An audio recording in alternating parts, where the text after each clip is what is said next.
This channel does not promote any violent, harmful, or illegal activities. All content provided by this channel is meant for an educational purpose only. শুরুতেই একটা ছবি দেখাবো, একটা খবর বলবো আপনাদেরকে। সেটা থেকে কি মনে হবে আপনাদের সত্যি আমার জানা নেই, কারণ কি বলবেন বলুন থেকে।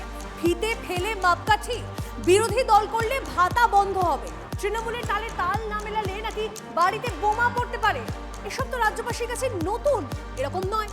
তা বলে বিরোধী দলের নেতা হওয়ায় তার বাড়ির সামনে রাস্তা বানিয়েও তুলে ফেলা হবে। রাজনীতির কেতুগ্রাস একেই বলে বোধহয়। মশলা ঢেলেছিল, ঢেলে থেকে তুলে নিয়ে পালিয়ে গেল, বলে এখানে বিজেপি রাস্তা হবে না। এই যে ম্যাজিক, ঢালাই ঠিক মতো জমার আগে একেবারে কাঁচিয়ে তুলে নেওয়া হলো বালি, সিমেন্ট, পাথর, তাও কাজের আধ ঘন্টার মধ্যে। রাজনীতির কেতুগ্রাসে কেতুগ্রাম, ঢালাই করেও বিজেপি নেতার বাড়ির সামনে থেকে তোলা হলো রাস্তা, যা ঘিরে তোলপাড় পূর্ব বর্ধমানের এই প্রান্তিক গ্রাম। 6 ইঞ্চি পর্যন্ত উঁচু এখানে দেখা যাচ্ছে এখন বালি সিমেন্ট লেগে রয়েছে, চারিপাশে দেখতে পাচ্ছি পাথর পড়ে রয়েছে, বালি পড়ে রয়েছে। এই পর্যন্ত রাস্তা তৈরি হয়েছিল।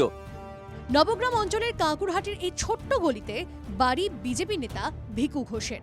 তার বাড়ির সামনে ঢালাই করেও তড়িঘড়ি সব মুছে ফেলা হলো। যেহেতু আমি বিজেপি পার্টি করি, সেই অপরাধে কিছু টিএমসি নেতা এবং গ্রামের মেম্বার দুজনে এসে কন্ট্রাক্টরকে কাজটা বন্ধ করে দেওয়া করিয়েছে।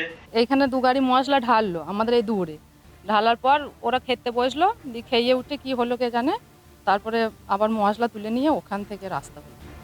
যে গলিতে রাস্তা হয়েও উঠে গেল, সেখানে 10 থেকে 12টি পরিবারের বাস। অনেকেরই প্রশ্ন, বিজেপি নেতাকে জব্দ করতে গিয়ে বিপদে ফেলা হলো আরো অনেককে। রাগে গজগজ করছেন প্রতিবেশীরা। মশলা ঢেলেছিল, রাস্তা হওয়ার কথা, যে রাস্তা করলো না, এখানে থেকে ঢেলে থেকে তুলে নিয়ে পালিয়ে গেল, বলে এখানে বিজেপি রাস্তা হবে না।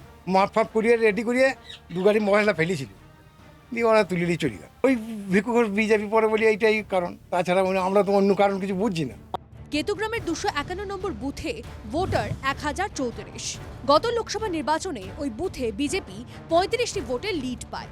বিধানসভা ভোটেও পদ্ম শিবিরের প্রার্থী এগিয়েছিলেন, আর সেই কারণে কিনা রাস্তা হয়েও ভ্যানিশ। আমার টাকার যে হিসাব এসছে সেই হিসাবেই করা হয়েছে। বিজেপির যে একটা কর্মী আছে, সেই কর্মী ফাঁসানোর জন্য এই কাজটা করতে চাইছে।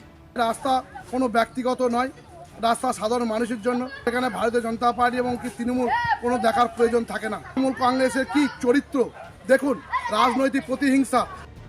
বছর কয়েক আগে বারাসতের কদম্বগাছিতে বিজেপিকে ভোট দেওয়ায় রাস্তার ইট তোলার অভিযোগ ওঠে তৃণমূলের বিরুদ্ধে। এবার কেতুগ্রাম। অনেকে বলছেন তৃণমূলের জামানায় রাজনীতির প্রতিহিংসার রোগ বড়ই ছোঁয়াছে। কেতুগ্রাম থেকে কৌশিক দত্তের রিপোর্ট, TV9 বাংলা।